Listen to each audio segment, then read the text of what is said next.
So game 3, decider game for this best of 3 is going to be on land Nomad. So land, obviously, no water whatsoever. See lots of huge wood patches spread across the map here, and you just want to get your TC down ASAP and start producing villagers. Preferably have the TC on the wood line and get your food sources going. Villager fighting is not allowed before minute 5 as per the rules that will show up on the side here. And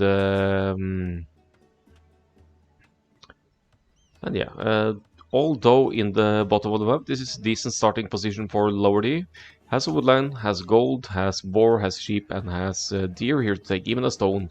The issue being, if Gustavvinho recognizes this, he could wall off here, he could wall here, and over here, and then Lowerty will have to break the walls to expand. So that's the danger of settling so close to the edge on Nomad maps. But that also implies that the enemy has early scouting. I guess Papa Fufas won't be cast today. I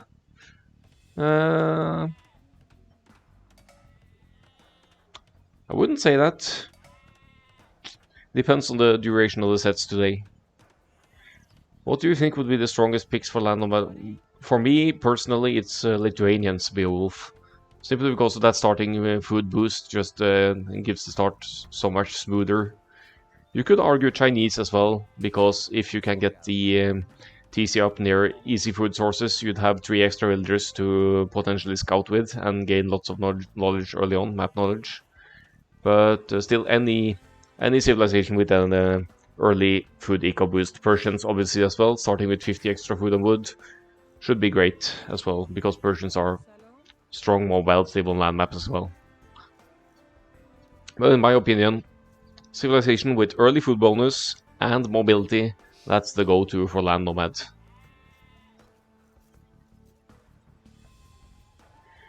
So the players settle pretty far off each other. Impressive enough, Gustavvinho gets the production going earlier here. He did walk a bit further, I think, at least with the last villager from down here. So land nomad and mountain pass, absolutely, yes. Same idea. Mountain pass is basically land nomad with more sheep and lots of mountains, making it tougher to wall and build. Smaller woodlands as well, I guess. But anyway, early stages of land nomad, not the most interesting in the world. We see Lowerty getting some scouting intel down here, not committing any of the sheep though. Wants to have that food income early on. I guess that's decent. Now committing 1 villager to scout a little bit here as well. Let's look at Gustavvinho's side. These must have been the starting villagers areas. Actually, if he gets lucky now and sees the minimap, he'll see a boar being taken here through the shroud here. So Mountain Pass definitely looks cooler. I agree.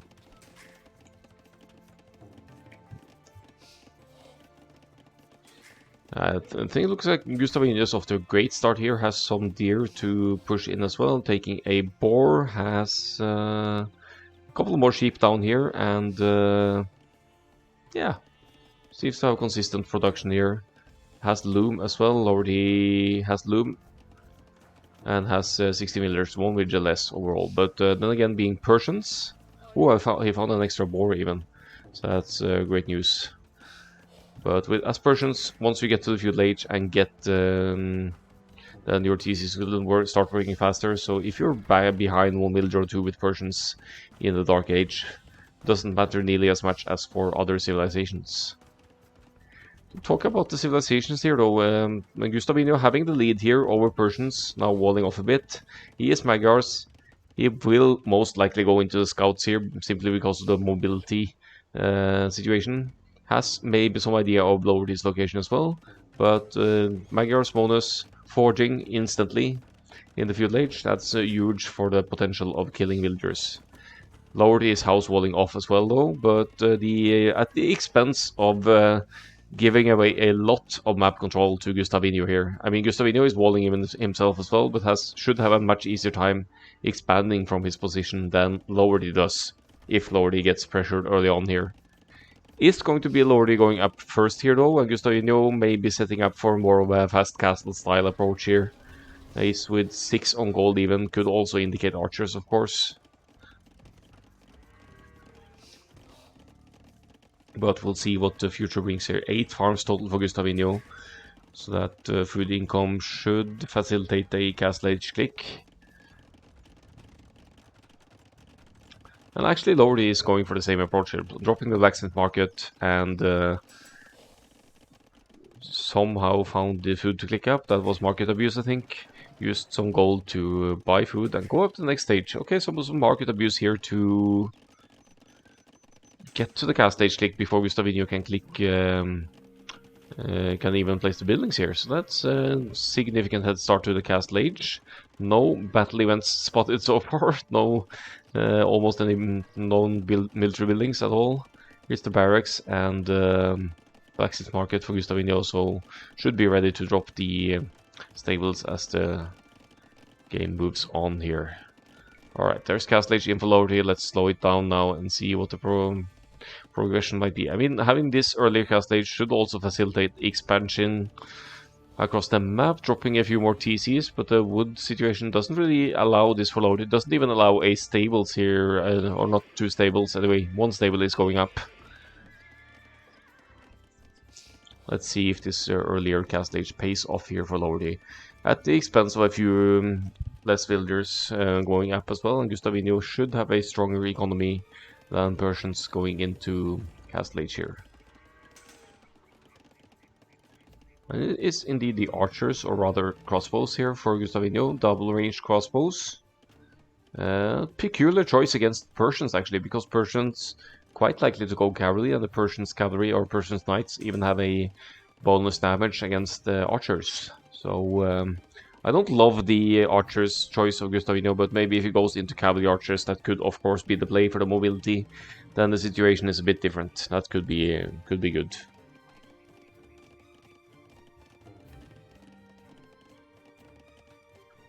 There are some hills to fall back to as well. Yeah, it is of course the cavalry archers.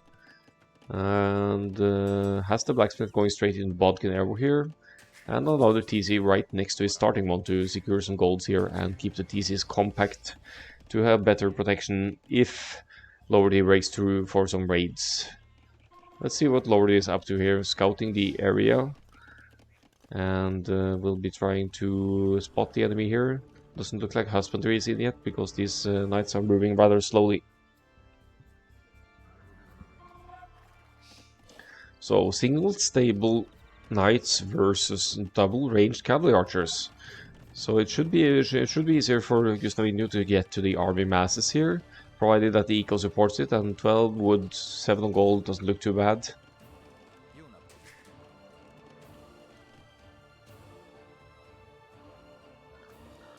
Villager counts pretty similar, but Lowerty, as we can see, has caught the villager lead here simply because of having a faster working Persian's DC.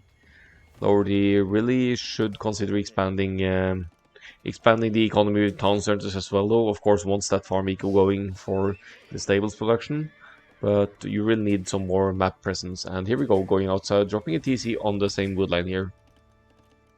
Keeping the TCs close is good. Keeping them on the same woodline, I'm not sure, because if you spread out the cab archers here being Gustavvinho, you could easily idle a lot of villagers here.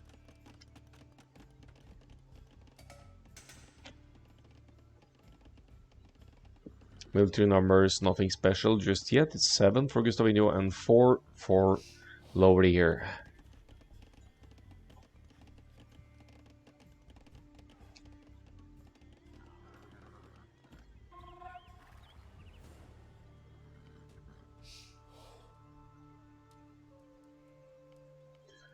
Finds a few sheep as well. What I usually do when I find sheep at this stage in the game, you don't really need the sheep food, so you just commit them to scout the map instead and try and find all these neutral resources for later, just to have a grasp of where the opponent might expand to for further resources. But now seeing the walls here of Gustavvinho, Lowerty knows that there are walls around this area. He's probably walled himself also like this, and we are sharing our own little squares of the map here. So that leaves the whole right side of the map able for expansion for both players here. Cav Archers numbers increasing though. The Knights only have +1, so I think 10 Cav Archers should deal with single Knights pretty easily here. I don't see the University yet for Gustavvinho, so he won't have Ballistics, which is a very good upgrade to have for any archer line unit. Thrombring, however, being the most important for Cav Archers, and I'm pretty sure that's the first thing you get going into these kinds of combos. It's not researched yet, actually, for Gustavvinho, but looking at the food eco, it should be a research worthwhile in not too long. I think he wants larger numbers as well before starting to scout for the enemy. Sees a little bit here, maybe some farms expansion. 3 TCs now for the Persians player. That is going to affect the villager numbers here, considering that Gustavvinho is still only on 2.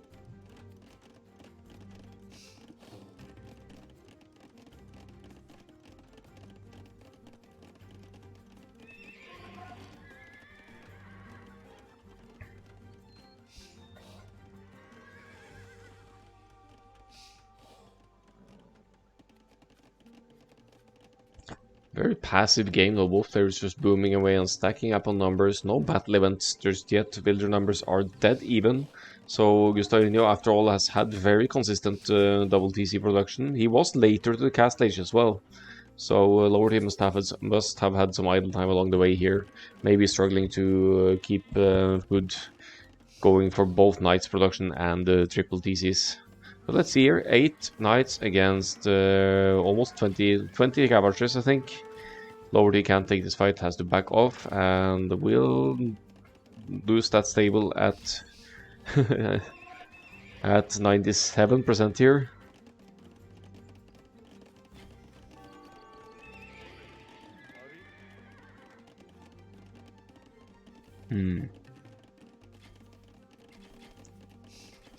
Exactly, Persians should have the lead because of the TC work time boost. One issue could be, of course, that simply because the villagers produce 15% faster, the food gets depleted faster as well, so actually sometimes it can be tough to keep the 3 TCs consistent producing for Persians just because of that. But they make the villagers 15% faster, and even with one more TC, this is the third TC of Gustavvinho going up just now, and Lowerty still only has a 3 villager lead. So there has been some idle TCs here for sure. Could have been intentional as well to make sure to have some Knights numbers here. They have +2, so now I think they could engage here. Hit and run potential for the Cav Archer is strong though, and now they'll break through here. That could be bad for Lowerty's woodline here. All this exposed farm eco as well. Gustavvinho should split up these numbers now. Try and red some of the farm eco and keep the rest near the TC to keep the TC idled.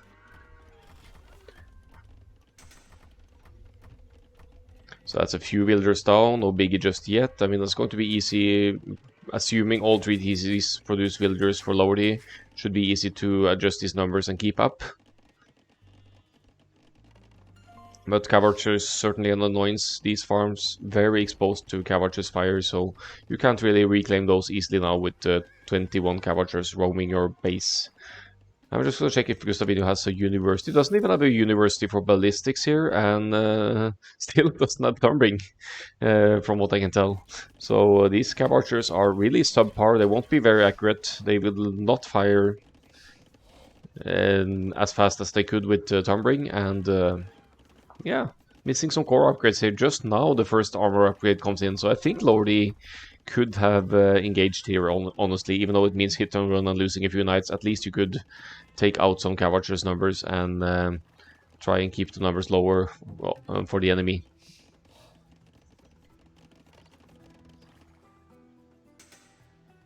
Being cramped up in the corner like this though, just like begging for a siege push against these TCs here, but they are Persian TCs, so that's probably why Gustavvinho isn't stressing or doing that.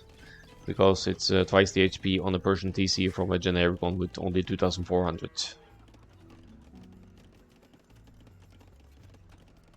Lowerty now going into a range here, probably thinking about the skirmisher against the Cav Archers. Could even think about dropping a castle and getting commander and crossbows, which will only cost wood, famously referred to as trash bows in this game, because they are trash units costing only wood when you get the unique tech for Persians. Second upgrade coming in for the Knights as well. Let's see this engagement here, how that will hold up for the Cav Archers. Could still hit and run. Only +1 armor though. But falling back towards the hill is going to grant some extra damage output here. University is up. And now getting Husbandry as well. Taking a good choke point here, even with the slower firing rate. The Cav Archers are going to get good trades here against the Knights.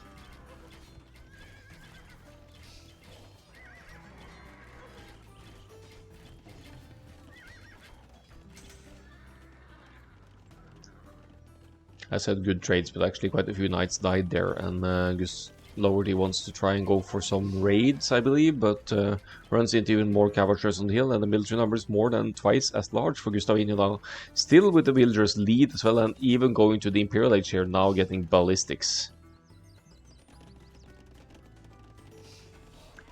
I'm impressed by Gustavvinho's play here, keeping those TCs working all the time, and keeping the villager lead over Persians. Of course, did idle quite a bit down here with the Cav Archers raid just a moment ago.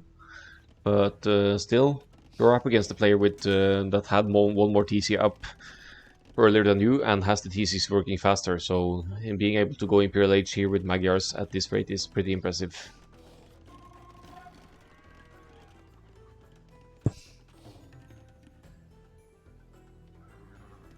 Lowerty has that split micro down.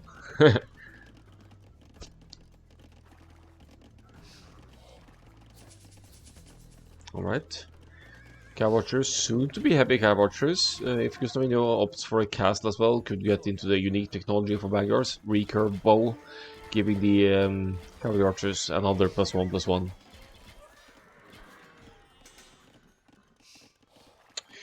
I don't like the Knight overcommit. I don't either. I think some camels into the mix to run and catch up with the Cav Archers maybe, or simply go into Knights and Skirms here. Thumbring finally coming in for Gustavvinho as well. That's going to be huge in terms of accuracy and firing rate here. They're going to fire faster, and look at this hill damage here. I think this is GG for Lowerty, honestly, losing Knights numbers like this. And I think that bonus for Persians for Knights, that's specified that it applies to foot archers. Knights, no, Knights +2 attack versus archers. Maybe it actually applies to Cav Archers as well.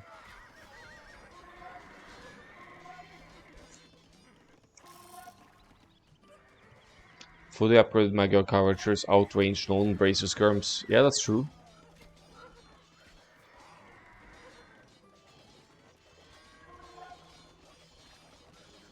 You could still go into mass trash bows for full damage output though, but then it's still the mass potential of Cav Archers as well if you can get to it. But the Knights really did work here.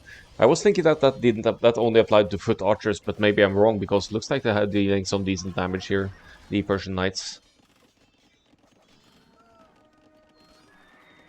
Lowerty 5 stable Knight spam incoming. There we go. I think it's even more than 5. It says preparing the imp click here as well. Only missing the gold now, but with 41-34 could just spam lots of Knights here and turn the events here.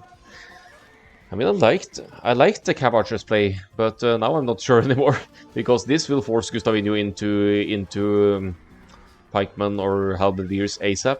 Has the Imperial Age advantage, but has no military whatsoever.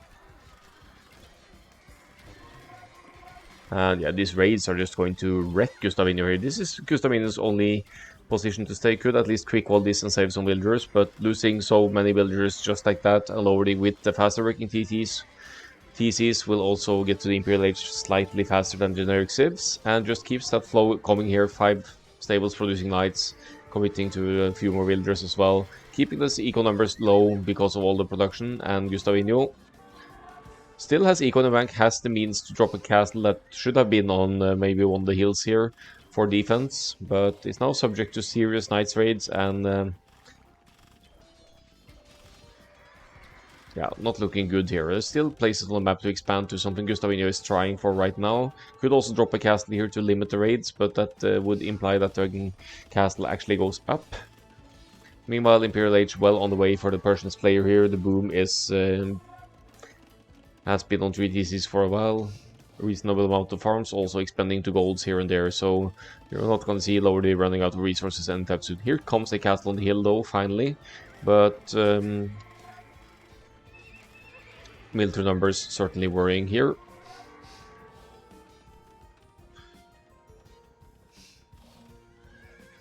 Let's see, the upgrades here. Okay, so the Magyar's Knights here actually saving the day for Gustavvinho.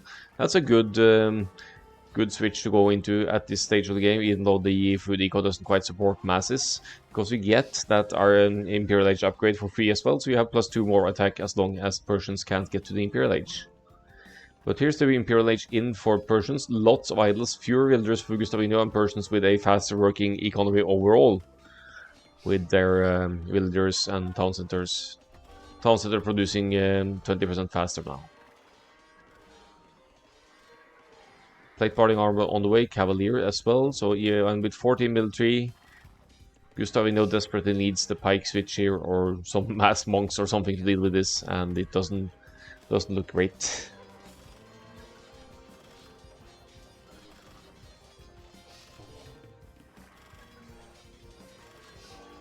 So has the attack advantage, but then again there's +2 defense on the Persian knights here, so the fights are still not ideal. Raids on the right hand side as well. Lowerty really neglecting expansion here of Gustavvinho. Let's look at the scouting, what they know.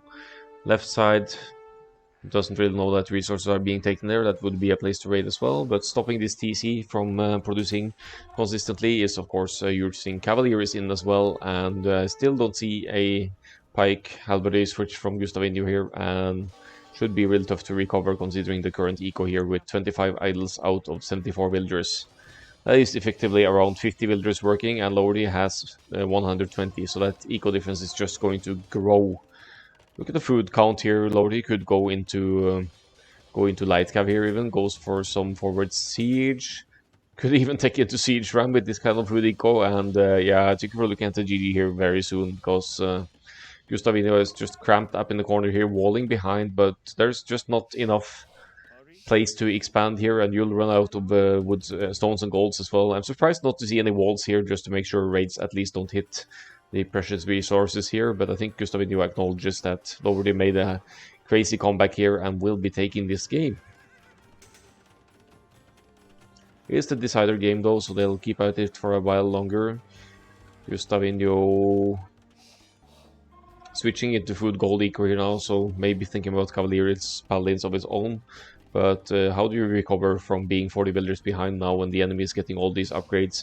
Going for elite skirm as well, so if Gustavvinho goes for some pikeman play here, Lowerty will have an easy counter, unfortunately. And it's cav archers, still not heavy cav archer here, probably committing to those simply because their range is still there and maybe almost the only option here. Yeah, Cavaliers run into raid again, raids the farm eco, villager numbers will diminish yet again. And with the +4 and full defense here, you could even use the Cavaliers to take out TCs here.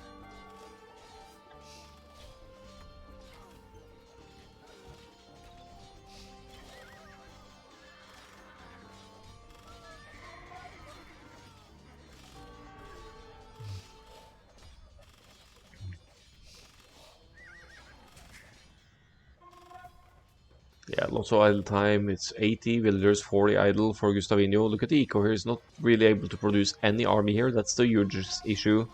Being down 20 army and not being able to match it. Cavalier definitely not on patrol here, but realizes the villagers working here. That's another 15 villagers down for Gustavvinho, and surely that has to be the GG. Here comes Captram and Ballistics for Lowerty as well.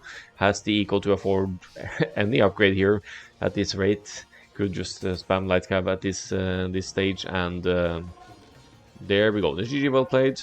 It's going to be a 2-1 for Lowerty. Good set anyway, and well played by Gustavvinho. His cav archers play unfortunately didn't work against the Persians. 3 TCs in very strategic places here where you could just garrison, and I think when Gustavvinho broke in with the cav archers here, he should still have kept them around, not run back out and allow Lowerty to wall off again. Just keep them annoying, keep the eco idled, and then yeah. But that knight switch, apparently it seems like the knights of Persians attack apply to cavalry archers as well, not only foot archers, because they were deadly efficient against the cav archer masses up on the hill here.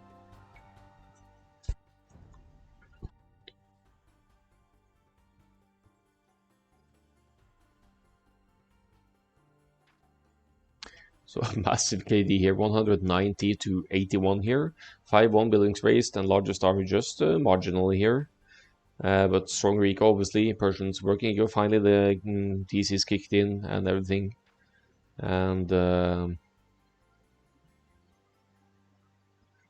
here we go with the uptimes. Faster for the Persians player. That's also when you're in the feudal age, TC starts working faster, so your TCs will also improve to the ages. Later Imperial Age, but the army numbers in the Castle Age worked out for Lowerty still.